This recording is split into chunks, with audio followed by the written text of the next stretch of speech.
Newest Planet of the Apes movie opens tomorrow. This one's actually a prequel. It shows how chimps, gorillas, and orangutans take over the Earth. As CBS News correspondent Bill Whitaker found, it's a combination of computer technology and a dose of movie magic.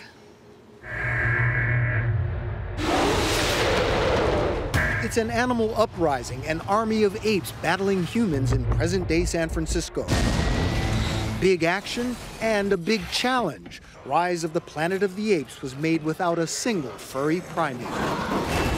We knew that we would live or die by how people perceive these apes. We needed the audience to think, okay, those are real great apes, real chimpanzees, real orangutans, real gorillas. I am not a missing link. Back in 1968, the original Planet of the Apes featured actors in suits, masks, and makeup, as did the sequels that followed. But the new apes have evolved. And making a movie seen totally through their eyes took a team of performers wearing motion capture gear, along with 500 computer artists to morph their every move from actor to ape. We can have these photorealistic chimpanzees, but they've got these great actors underneath, so it's like acting opposite a chimpanzee with, the best acting instincts possible. There have been absolutely no side effects associated with 112. James Franco stars as a scientist who takes an orphaned chimpanzee into his home. The chimp, Caesar, exhibits extraordinary intelligence. You told him to sign? From smart toddler to rebellious adult, Caesar is played by Andy Serkis, the motion capture performer behind Gollum in Lord of the Rings and Kong in King Kong. Though trained on the British stage, he's perfected the skill of acting without words. What I love about acting is the art of transformation. Are you just pretending to be Caesar, or are you thinking of yourself as Caesar? Oh no, I'm inside of Caesar when I'm playing Caesar. There's no question. I mean, it's there is a period of subsuming yourself completely into the role, and then there's a decompression period afterwards. So, and you have to be able to do that. It's okay. The film's motion capture actors went to school, learning to ape the movements and expressions of their on-screen characters.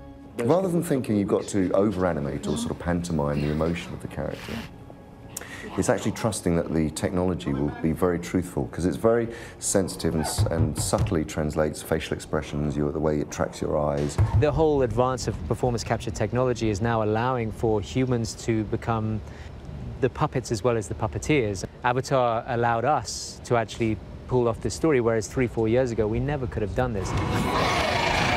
Avatar, director James Cameron's Oscar-winning blockbuster, created an entire world of computer-generated characters from actors wearing tiny cameras mounted over their faces. I need your help. You should not be here.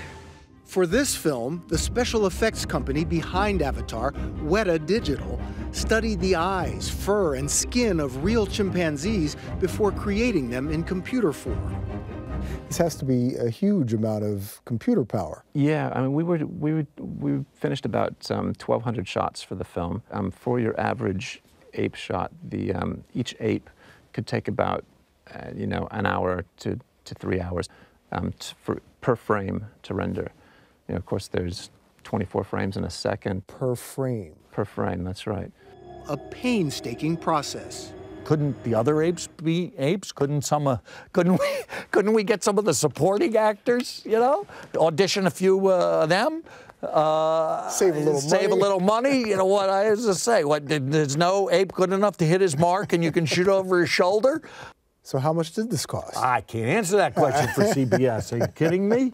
I know better than that. Audiences, they don't really care what a movie costs. They care how it makes them feel. Ultimately, filmmakers hope to turn this monkey business into box office business. Bill Whitaker, CBS News, Hollywood. It is absolutely incredible the way they can do that. You almost lose sight of the fact that the actors actually have to act with all that equipment on, that apparatus on their heads and their arms to kind of recreate that. It's amazing. Bill was talking to the gentleman there, and he said, fans of movies really don't care how much they cost. The critics do, though. They do, it's Especially true. when a movie bombs and it costs you $250 million. They like to remind you how much it cost and how much it didn't make. Well, hopefully it'll be the opposite in this case. Waterworld. Yeah. Oh, ouch.